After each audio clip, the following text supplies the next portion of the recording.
Hey, sales teams, I want to talk to you. Here are the holidays. I want to specifically speak to anyone who's not your top salesperson. Not that I don't have any love for you top salespeople. I love you. No hate, no shade. Yeah. But you But I don't want need to talk. more motivation. You're Yeah, go make coffee. You'll be fine. right. Okay. Go on. Go. All right. Get Bye. We're not talking about you, I promise.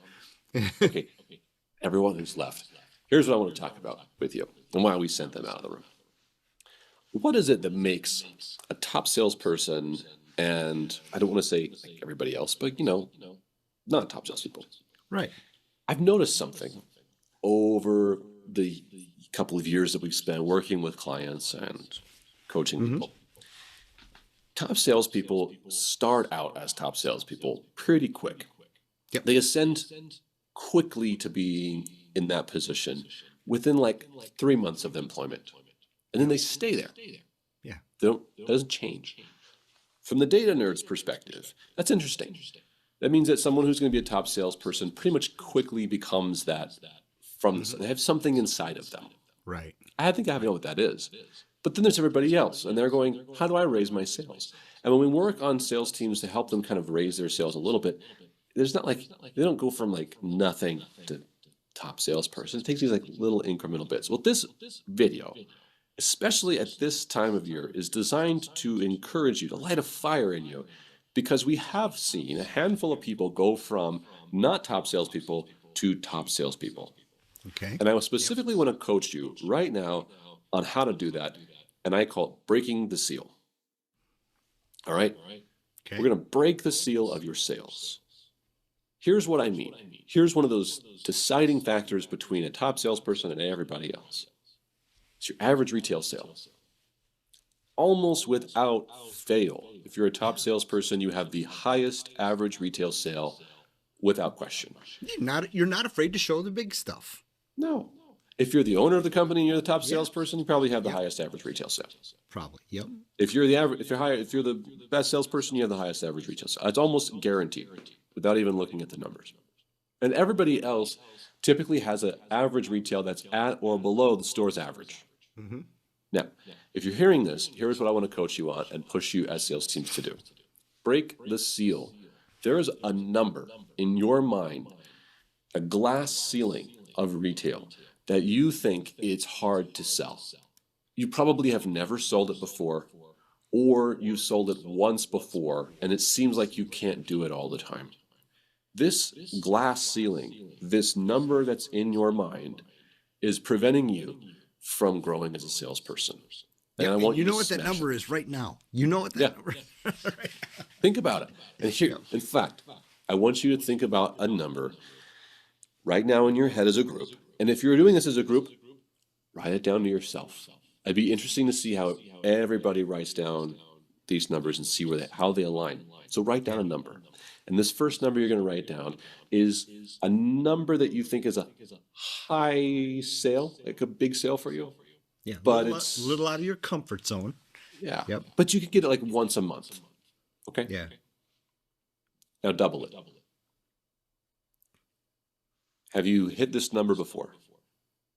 Have you ever sold this doubled number before? If the answer is yes, okay, then take that double number plus the first number equals a new number. Have you ever sold this number before? If the answer is yes, then take that number, add it to the first number. Have you Right. sold this number before? Right. Keep doing this until you say, I've never sold that amount before. Welcome to your glass ceiling. Your Yes. brain is stopping you from selling anything above that amount. Yes. And I don't know any other way right now in the fourth quarter in the holiday season to do this other than to do this for me. Take that number that's your ceiling and smash it. Break it. Throw it away. I love it. All you're going to do I love is it. show that number or higher. Mm-hmm.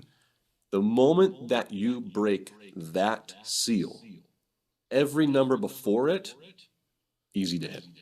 Yeah. Simple. Yep. And I've seen this so many times in salespeople. There's a glass ceiling. I'll say some numbers. The first time that someone has a 5-figure sale, they sold $10,000. They usually go, wow, I can't believe I just did that. Right. And I'll go, great. Guess what you're going to do again? Yeah. So they go do it again. And then soon they're going to do it every month. Yep. Then it's 25,000. And then the next one's 50. Then it's 100. Yeah. Then it's 150. And you see the pattern. And you're going today, if you're listening to this video, 150,000, I could never. My friends, I have seen salespeople go from an average retail of under $1,000 to within 3 or 4 years having their first $150,000 sale. And it was smashing through these numbers. Yep. So, I got a quick story. I got to inject a quick story please. here. Jump in. Henry at Bergstrom Automotive here in Appleton, Wisconsin. Henry, he sold me a vehicle, and the vehicle was in the $20,000 range. But when he was delivering that vehicle, he also had a customer that was coming in, and it happened to be for an Escalade. And the Escalade was over $100,000. And he walked over from that meeting with that customer, came over and talked to me, and I just said, how'd it go? He goes, hey, he's taking it. And I was just curious, and I said, how long did it take you to get to a level where you're selling that stuff? And he goes, it took me about a year or two. And he said, I was out here in the used lot, and then I just started seeing other people sell these things like it was, a gallon of milk, for crying out loud. And he said, it's just all in my attitude, all in my adjustment, and what I started showing people. And one of the interesting things that he said was, I started showing people this is what they really wanted.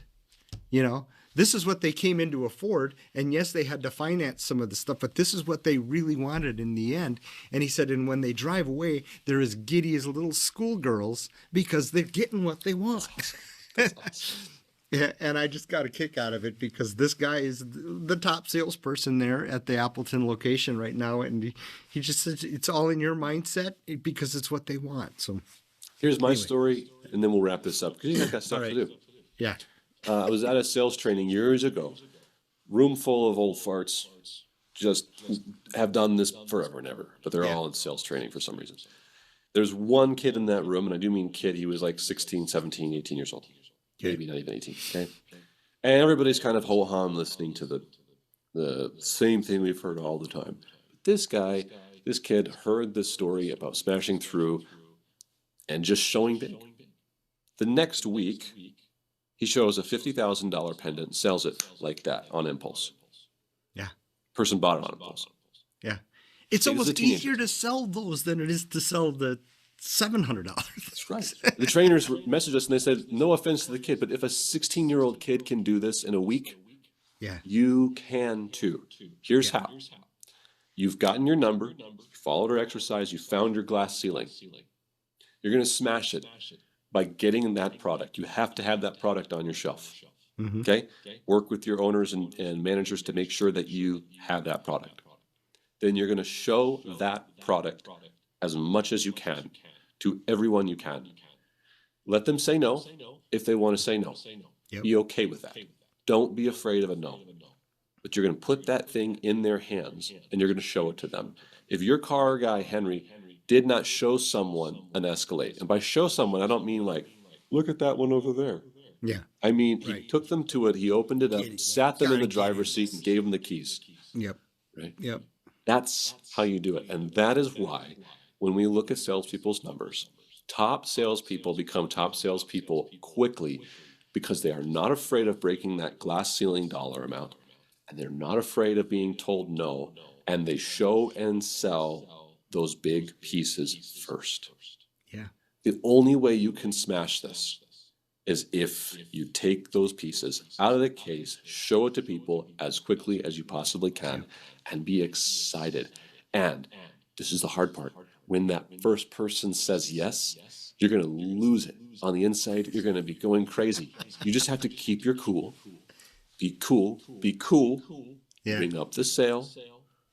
When they left the building, you can high-five everyone in the office and do cartwheels. Yeah. Yeah. And then guess what? You're going to do it again next month. Yeah. If you do this, my Kyle, friends, let you're me going ask to be you top something. salespeople. What's the fatal thing that's going to happen if they say no?